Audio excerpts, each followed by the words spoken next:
You itchy anywhere? You feeling like? Nah, bro. I'm like, yeah, just ready to get out. Becoming paralyzed is many people's worst nightmare, but to me, it's my reality. I'm Cruz, and today, I'm bringing you into my world. Let's hope you can get some perspective, and let's have a chat. Hey guys, welcome back to Paralyze This, the show that aims to change your perspective on not only your own life, but everything around you. My name is Cruz Bogle, I'm your host, and here with me today I have a longtime friend, Luis Morales. He is now a professional Muay Thai fighter, and he has one of the craziest and most dedicated work ethics that I've seen, I think, in my group of friends. So I'm stoked to have him on the show, man. Thanks for coming on. Thank you for having me, man. Stoked to be here. Hell yeah, man. So we got you strapped down at the chest, your arms, your knees, and your shins. How you feeling right now? It's kind of a crazy feeling, man. Yeah. I knew, from watching the other interviews that it was gonna happen, so I was kind of prepared for it. Right. But it's still just nuts to actually think, that this could happen. Right. You just never know. Exactly. And yeah, that's the point of the show, just to try to change people's perspectives. Just give you like the slightest idea of what it may be like to have, a physical disability or something of that nature. Yes, Maybe just tweak your thoughts on, anything. So. No, for sure, especially for somebody like me, that uses my body for pretty much everything. Right.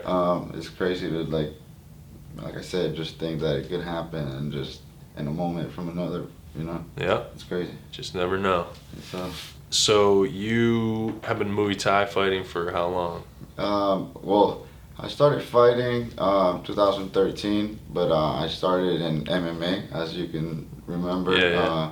You were there for my first two fights, actually. Mm-hmm. So yeah, it's 2013 when I had my first MMA fight, which I lost to a really good wrestler that just held me down. And then in my second fight, I broke my arm, as you can also remember. Mm-hmm. You and Cody were there, actually. Yeah, was that at Renegades that time? At Renegades, that's correct. So yeah, I broke my elbow. It was a dislocation, but it was like a really bad dislocation. Yeah.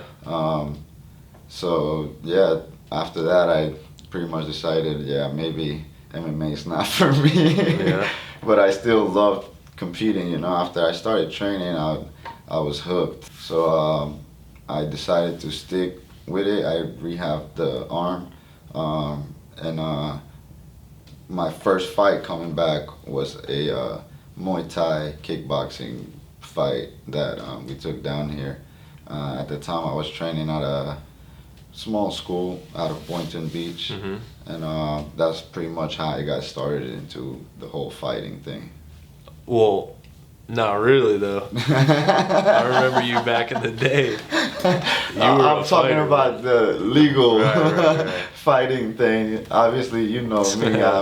Since I was young, I liked scrapping. It was my thing, bro. I was good at it. You were, man. No matter what, no matter where, I was never scared. Yeah. I was the first one when somebody said, there's trouble, especially having friends like K-Mac that love to start stuff. I had to be the one to, protect them. Yeah.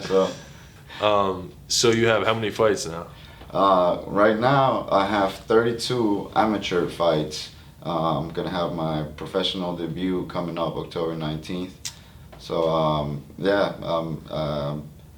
32 fights deep in the game, man. That's wild. And that started in 2013, but I never really got serious about it because the school that I was at ended up closing down. The guy moved to North Carolina or South Carolina. Yeah. And so I was pretty much in limbo for a good year of I would train pretty much myself, just doing what I knew, kind of to get ready, and looking into YouTube one day, I ended up finding out about a kid named Ensa Tempao, who lived in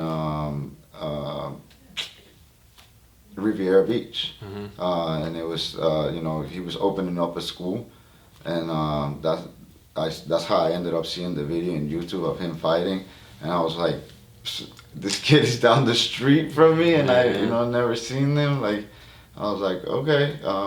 So yeah, man. But once I got into was FKA, Florida Kickboxing Academy, that's when it got 100% serious, to the point where I was like, all right, I want to be a world champion. I'm gonna be a professional fighter. Right. Like I said, man, just when you surround yourself with people that are good, and I knew that kid was good. It just changed everything. I saw what it kind of I needed to do to get into a good road into competition. Right. It just elevated your game that much For more. sure. Yeah. Right. Yeah. Iron sharpens iron, man. There you go. Yeah. So what's your record? 32 fights. Yeah, I'm 26-4. All right. Yeah. It's a pretty good ratio. No, I'm sorry, 24-6. 24-6. Yes. All right. Yeah. So you said your first professional fight is coming up October 19th. It is. So what's the shift from amateur to professional? Like, what does that take? What does it entail? So when you're an amateur, you don't get paid. You're pretty much doing it to gain experience and make a name for yourself. Yeah, make a name for yourself in the hopes of one day obviously turning professional. And obviously we waited. You can fight 5 times and then turn professional. Right. So it's not like you need to have 30-something fights. You know what I mean? But the biggest thing though from amateur to professional is that you get paid. Yeah, when you're an amateur, you're gaining experience, and then once you turn professional, that's it. So also with the pros, you lose the pads. You used to have shin pads and a head pad, right? So that's only a few states, man. A very few states, and unfortunately, Florida is one of them that does not allow amateur fighters to fight without gear. Right. Which kind of put us at a disadvantage because you get used to wearing, the protection. Yeah. So when you kind of take them off, and it's just like a mental thing, then you take them off and you're like, oh yeah, right. Now I don't have. It's not what you're used to. Now I don't have padding. It's gonna hurt more or something, which it doesn't. Like once you fight, like the adrenaline and everything, like it goes out of your head. But at the time, when you're warming up and stuff, you're definitely thinking about like, damn, all right, I'm about to fight without gear right now. Different mental game. It's just different for sure. But yeah, like I said, I'm very excited about that. I've done it a couple times, so it's not no big deal now. But yeah, definitely excited about no more pads. Yeah, that's wild, man. I don't know how you guys just get in there and beat the hell out of each other. Yeah, it's you definitely gotta be a little bit nuts. A little bit. Yeah, but like I said, man, I've done it since I was little, so it's like. It's a crazy thing, man, because now I'm getting used to it. I was telling my coach last time, like, I'm calmer than I should be right now. I don't know why, but that's what it is. So many times. Yeah, you just start getting used to doing it. You know what I mean? Which is good, because that's when you start fighting your best. When you're comfortable with it, when you're in there, and it's not like oh my God, I'm fighting right now. Yeah, your nerves. Yeah, you're calm. You're actually thinking, okay, this is what I'm gonna do. This is what we practice. Yeah. A lot of people go in there and they just black out because of the pressure and like I said, there's a lot of adrenaline and emotions going on. You're pumped because it all changes when there's 50, 100 people out there screaming and stuff. Yeah. It definitely changes things. You know what I mean? It's not the gym no more. Yeah, exactly. So, yeah. They say, when you get 10,000 hours, you become a professional at your craft. So. Right. Oh, trust me, yeah. I think you got more than 10,000 hours. Oh yeah, I was gonna say I'm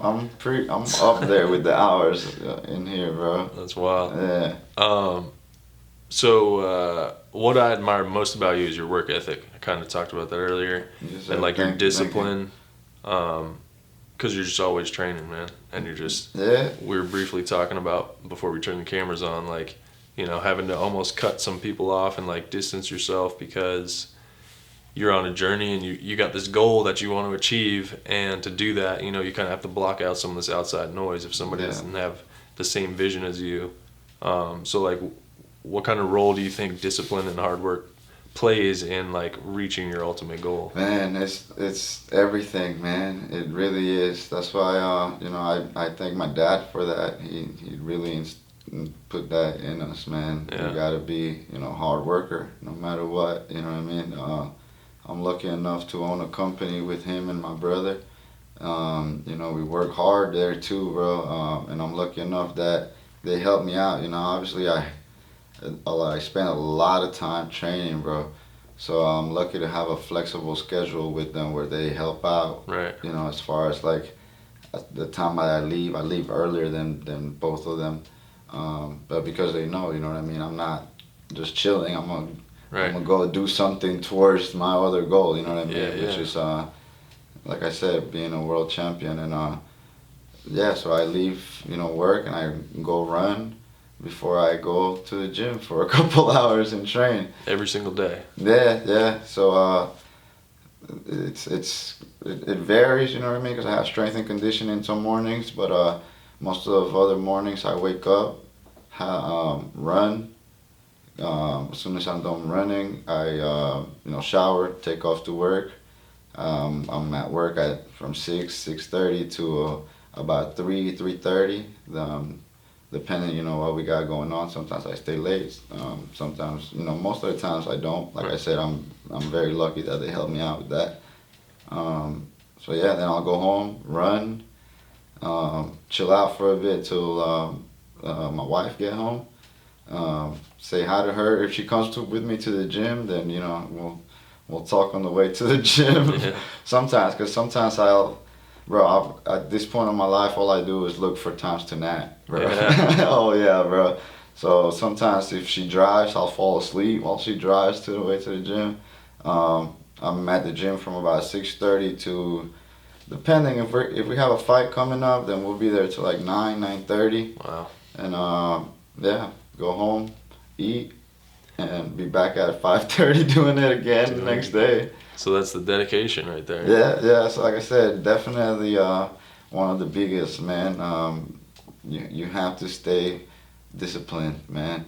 I'm lucky. Everything, bro, I'm good with. I guess the biggest challenge would be food, bro. Yeah. People don't know, but fighting, the biggest thing fighters face is a good food, diet. bro. Yes, weight. To some people it's easy, bro, but when I started this, I was 200 pounds, bro. Yeah, 198 when I first decided, okay, I'm gonna be a fighter. And yeah, what's your weight class now? I'm 147 pounds, fighter. Yeah, Wow. so I walk around like 158, 156, depending. So you cut like 10 or so Yeah, pounds Mm-hmm. for each fight? Yeah. Wow. Just about. Like I said, right? I try to stay ready at all times, just in case. You never know any opportunities, bro. Yeah. So I try to stay within 10 pounds. So if I have to cut weight, I'll be good. Gotcha. Yeah, bro. So that's like I said. That's another thing that goes towards dedication. You know what I mean? Because you gotta stay dedicated at all times, bro. Right, fully dedicated. Yeah. It's like 100%. Dedication is the biggest thing. They say a lot of people say motivation. It's a big thing. To me, it's like routine, bro. You gotta find a routine and just make yourself accountable for it and just stick to it, bro. Day in and day out, day in and day out. Just the same shit, because that's what it is, bro. Yeah. It's the same stuff, just day in and day out. But like I said, you know what I mean? It's the same 100 kicks, you know what I mean? 100 right, 100 left, 100 jabs, 100. But like you said, you do something 10,000 times, you're a professional, bro. So just dedication, bro. Staying on it. That's fire. Yeah. Yeah, the hard part is getting into the routine for sure. Like you're saying. Oh, for sure. But yeah, once you're in it, like you're so deep right now, that's just like, this is how you live your life. This is what it's you do. automatic, bro. Yeah. For sure. Yeah.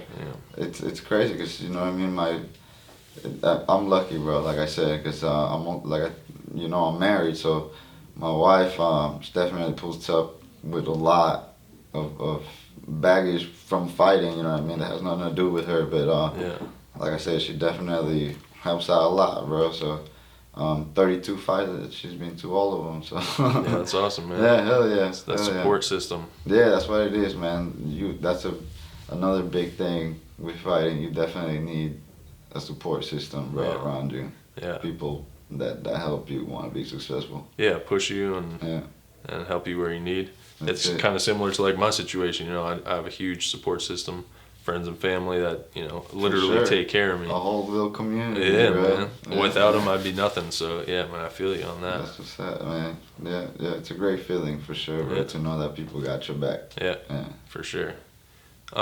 So injury-wise, you had a couple of bad injuries, right? You talked about the dislocation, but didn't you have another pretty severe injury? I broke my foot in a competition, which could have been bad, you know, too, because feet can break really easily, especially after you break it once. Yeah. So I've definitely been, you know, you have troubles as you go with it if you don't take care of it.